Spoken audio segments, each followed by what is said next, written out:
Hi everyone. So today I'm going to share with you 3 different things that prevent people's ability to become financially successful in life. These habits keep many people poor or in poverty by virtue of, them not knowing that it's going to affect them negatively financially. Before I get into everything, make sure to hit that like button down below. I'd really appreciate it and it'd help me out a lot. So, the first thing I want to talk about today is the concept of value and the fact that a lot of people misunderstand or just don't understand what value truly means at all when it comes to purchasing different things. When you purchase something the majority of the time, it loses value, and that's called a depreciating asset. So the habit that most people have is that they buy too many things that lose value over time, that are depreciating assets, and they don't necessarily need those items. Or they buy the wrong things that are depreciating assets, and they don't invest money into things that appreciate, increase their value over time. So to explain this, I'm going to use the car versus the home example. The reason that I make this general statement is because a house value goes up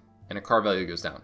So if you own something that has a depreciating value, but you're renting something that has an appreciating value, it's kind of contradictory, right? Why would you want to own something that goes down in value, that when you sell it, you will lose money on the original buy, rather than buying a house and then gaining money if you end up selling it later because real estate generally goes up. So it's something that you just don't want to do.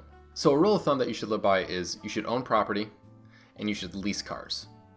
Don't do the other way around. If you have to short-term rent, maybe you're in school or something like that, that makes sense. Afterwards, probably live with your parents so you can save up money to then purchase an appreciating asset rather than wasting money on rent that you're not getting anything out of. Like, you're not gaining anything by putting rent into a building. You're gaining something when you put mortgage payments down towards a house because you're going to get value of that real estate going up over time, but you're not getting anything out of rent. Like, you literally just are throwing money into a pit versus throwing money into something that will increase in value over time. Just think about all the different things in life that you purchased that you weren't able to sell off afterwards, that you lost money on overall. You didn't gain money on those small purchases, and that's understandable. But this is a problem when almost 80% of Americans live paycheck to paycheck, and almost 40% of Americans can't afford a emergency $400 expense.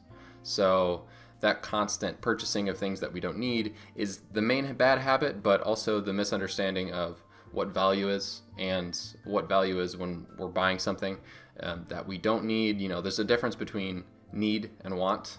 So people don't really understand that either. So that's kind of all jumbled into this one first idea here. The reason I'm saying all this about purchasing is that you could take that money and put it into the stock market. You can't find appreciating values on many consumer goods, but the stock market goes up anywhere from 7 to 8% every year. So if you take that money that you would have used on some random consumer good and put it away in the stock market, you would gain money rather than money that you would lose.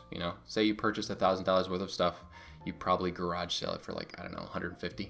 But if you, spend 1 year or in 2 years in the stock market, you will have made $150 off of that $100 investment, and you would have made more money than, or the same amount of money than if you were, selling off all of the stuff that you bought. So it's like $1,000 loss over 2 years of all that stuff. So that's the way I want to put it to you. So the second main bad habit people have is they spend the money that's in their pocket. The government gave this stimulus package out because they knew you were going to spend it. They know that 80% of Americans live paycheck to paycheck. They know the habit is spend, spend, spend. So they said, all right, how can we fix the fact that people aren't spending right now because they lost their jobs or they're in a bad situation financially because their job got slowed down? Well, we could give them all money because they'll spend it. Even from when I was a kid, I remember getting $5 here or there, and I'd put it away personally, but I remember kids just being like, all right, I'm gonna go buy some candy. Or as I got a little older, when I was in my teens, they bought video games or whatever it was. Like,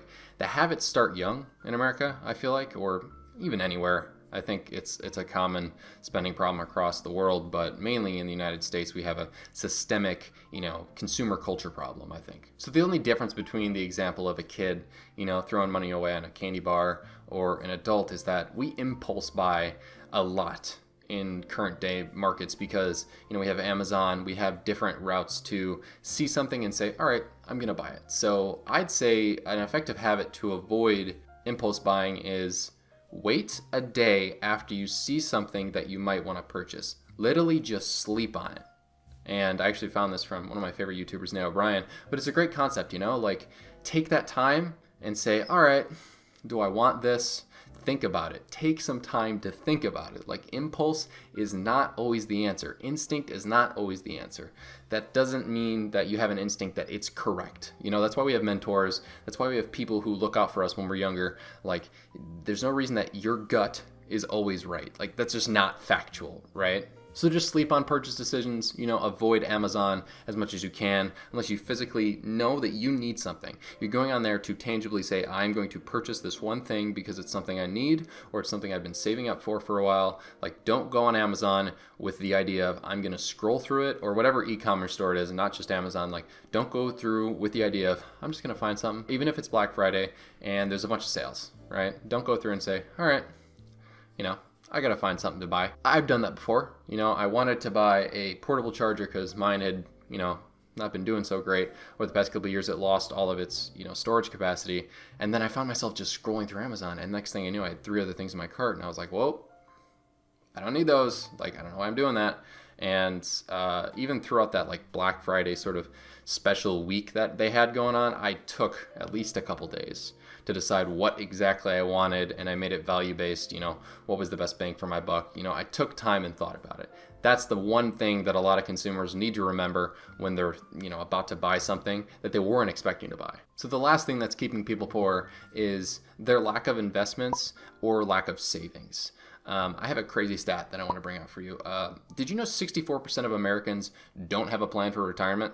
Almost 2/3 of the wealthiest country in the world does not have a plan for when they hit 65 and they say, all right, I'm done working. If that doesn't tell you we have a spending problem, I really don't know what does. If 2/3 of the country isn't ready to just settle down and be done working, or they don't think that they need to really figure it out until later, like, what do they expect? The money's just going to magically land in their bank account. They're not going to have a Roth IRA. They're going to have a 401k. Like, where do they think the money's going to come from? Like, is it just going to magically show up? I don't really understand. One day, everyone gets old and they say, all right, I want to stop working.